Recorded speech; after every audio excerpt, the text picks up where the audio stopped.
안녕하세요. 점점 텀이 늘어나고 있는데 이번에는 좀 이 얘기를 하기 직전에 한 가지 얘기를 할 게 있는데요. 여기는 아재 채널이잖아요.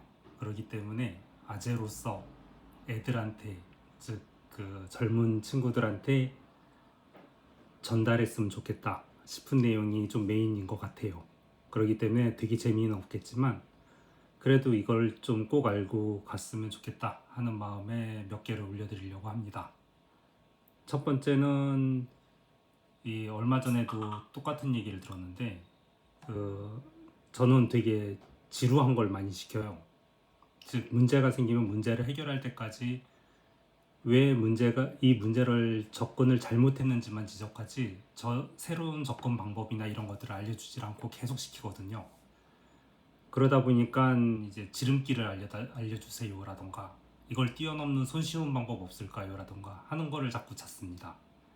아무리 봐도 요즘 세대들은 이제 빨리빨리 모든 걸 해결하려고 하니까 요즘은 1분 동영상도 너무 길어서 15초로 압축한 걸 본다면서요. 그러다 보니까 이 예전 세대들이랑 가장 큰 차이는 이 지루함을 정말 못 견디는 사람들이 많은 것 같아요. 하지만 대부분의 생활, 업무 이런 거는 똑같은 일의 반복이 훨씬 많습니다.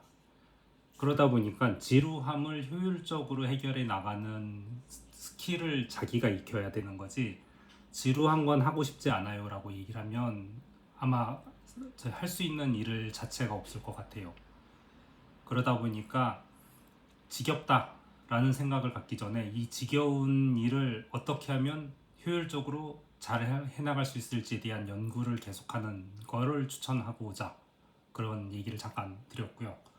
이게 본론은 아니고 가장 큰 본론이 누가 저기 유튜브 영상으로 올렸는데 스포 에이전트 하나면 된다 라고 얘기를 아주 강력하게 얘기를 하셔가지고 이건 아닌데 싶어서 제가 그거에 대한 이제 태클을 걸려고 글을 썼습니다.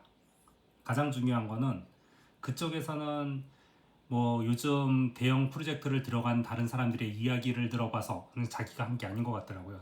다른 지인들의 이야기를 들어보니까 뭐 4,000개가 넘는 에이전트들이 난무하고 있어서 그거에 대한 통합이 힘들다. 그렇기 때문에 1억 개가 가능한 슈퍼 에이전트가 요즘 있는데 그런 거를 이용해서 통합해서 하나로 하면 되지 않느냐. 이런 얘기를 하시더라고요. 물론 아마 대규모 SI를 해보신 경험이 없으시기 때문에 그게 말이 되는 것 같은데 대부분의 SI 쪽을 하셨던 분들은 공감을 하시리라 생각합니다. SI라는 거는 시스템 인테그레이션이에요. 시스템 통합이란 얘기죠. 만약 업무가 300개, 500개 뭐 이런 식으로 있으면 이 업무들을 쭉 나열을 하고 이번 기수에 어떤 업무들을 시스템으로 통합을 하겠다 라고 정의를 한 다음에 그걸 가지고 작업을 하게 되거든요. 그렇기 때문에 4,000개, 5,000개의 에이전트가 생긴다라는 거는 말이 안 돼요. 일단 대기업은 아닐 거예요. 제가 생각하기론. 아니면 제가 한국의 대기업을 상대했던 게 벌써 10몇 년 전이라서 이제 와서 대기업들이 이렇게 엉망으로 됐을 가능성이 제로는 아니지만 저는 오히려 효율적으로 됐다고 믿고 싶거든요. 아마 그렇겠죠? 그래서 이 영상에서 나왔던 분의 이야기보다는 하나의 에이전트를 여러 개의 업무로 쪼개서 에이전트가 여러 개의 워크플로우를 갖게 되는 과정을 가지고 있고 그 워크플로우를 관리하는 게 어려웠다라고 얘기를 해야 될 것 같아요. 그런데 다짜고짜 에이전트가 4,000개 뭐 이렇게 얘기를 하니까 그 부분이 일단 공감이 안 가고요. 그리고 가장 큰 문제가 이게 아니라 하나의 슈퍼 에이전트를 만들어야 된다. 이렇게 일을 할 수 있는 슈퍼 에이전트 하나면 되지 않느냐 하면서 뭐 클로드를 얘기를 하는데 이게 이제 두 번째 가장 큰 태클입니다. 대형 프로젝트의 SI 프로젝트를 들어가 보면 아시다시피 요건을 정의를 하고요. 그 요건에 대한 결과물을 정의를 해요. 즉 결과물이 일정해야만 합니다. 이게 이렇게 일을 할 수 있는 슈퍼 에이전트에게 이 사람 저 사람이 얘기를 하면 그 1억까지의 분기 때문에 결과물이 달라질 가능성이 굉장히 높거든요.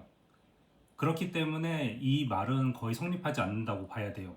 실제로 이런 대형 AX 프로젝트를 들어가 보신 분들은 다들 큰 고민이 이 사람 저 사람 말이 조금 달랐는데 결과물이 달라지는 경우들이 가장 큰 고민이거든요. 이래서 하네스를 엄청나게 걸어줘야 되는데 그런 얘기는 없이 그 슈퍼 에이전트 하나로 모든 그 가버넌스가 통합된더라 뭐 이런 식으로 얘기하니까 그게 저에겐 납득이 갈 수 없더라고요. 그런데 그러면 슈퍼 에이전트가 필요 없냐? 라는 말은 틀립니다. 그 슈퍼 에이전트가 필요 없다라는 게 아니라 하나의 라우터가 중요하고요. 그 라우터가 사람들의 의견들을 쭉 듣고 어느 쪽으로 결과물을 낼지에 대한 라우팅을 잘해줘야 되는 거죠.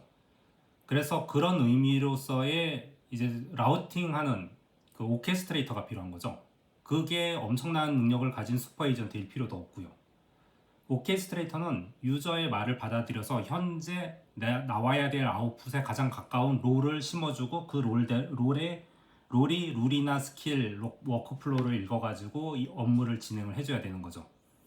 이런 AI의 기본, AI, 요즘은 에이전틱 AI잖아요. 에이전틱 AI의 기본을 알고 그 기본에 맞춰서 어떠한 롤과 스킬을 가지고 워크플로우를 잘 조합해서 업무에 4천 종류의 업무가 있다면 4천 종류의 업무의 결과물은 얼마 정도 나올 수 있겠다.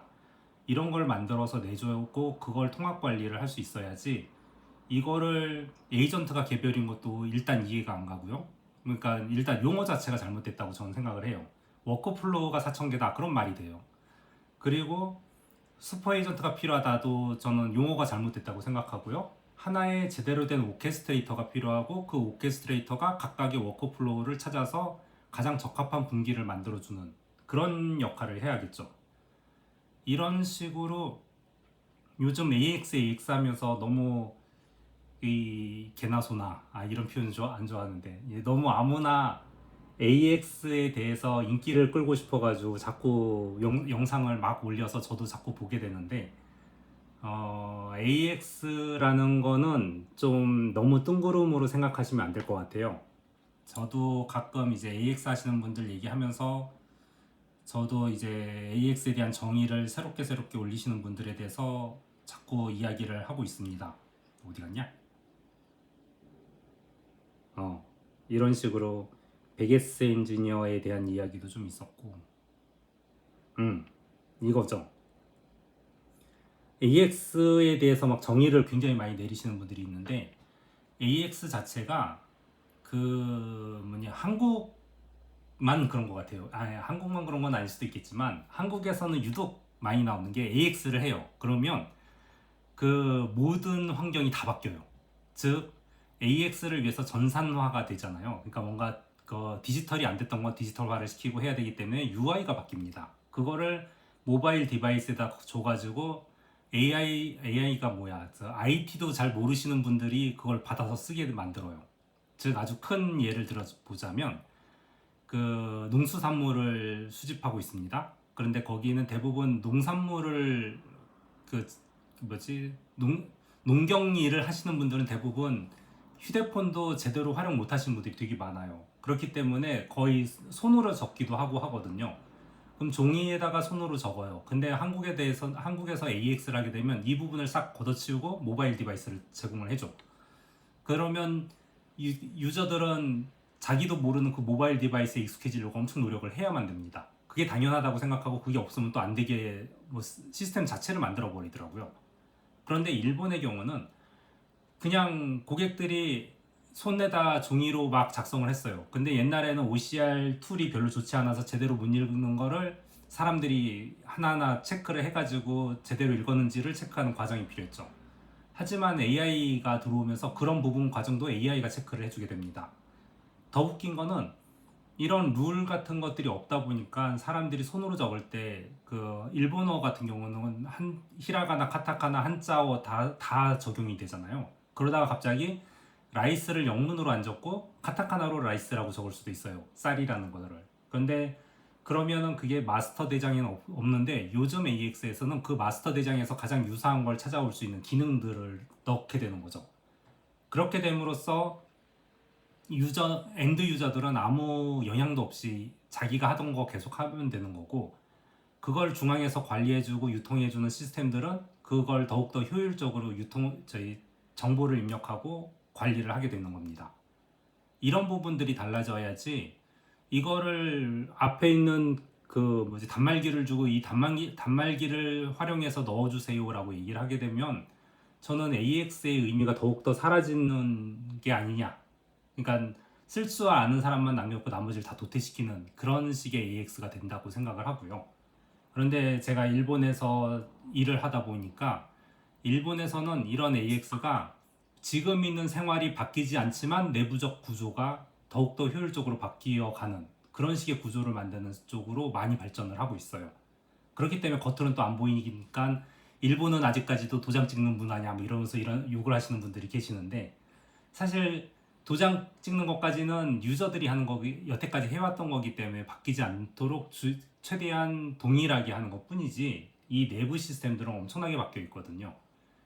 이런 부분들을 사람들이 많이 간과를 하고 AX화를 시키려고 노력을 많이 하시는 것 같아서, 한국에서 바라보는 AX도 AX라고 말할 수 있지만 이렇게 일본 같은 데서 바라보는 AX도 전혀 다른 방향이지만 AX라고 말할 수 있습니다. 그렇기 때문에 AX에 대해서 하나라고 얘기를 하지 마시고, 이런저런 업무 환경, 도메인, 여러 가지 업무 플로우 이런 거에 따라서 AX는 얼마든지 바뀔 수 있고, AX를 리딩하는 사람에 의해서 AX의 구조 자체가 바뀔 수 있다. 이런 식으로 생각을 하시길 바라면서, 좀 더 유연한 사고를 가지고 문제 해결에 도움이 되길 바라면서 이만 마칩니다. 또 헛소리만 계속했네요.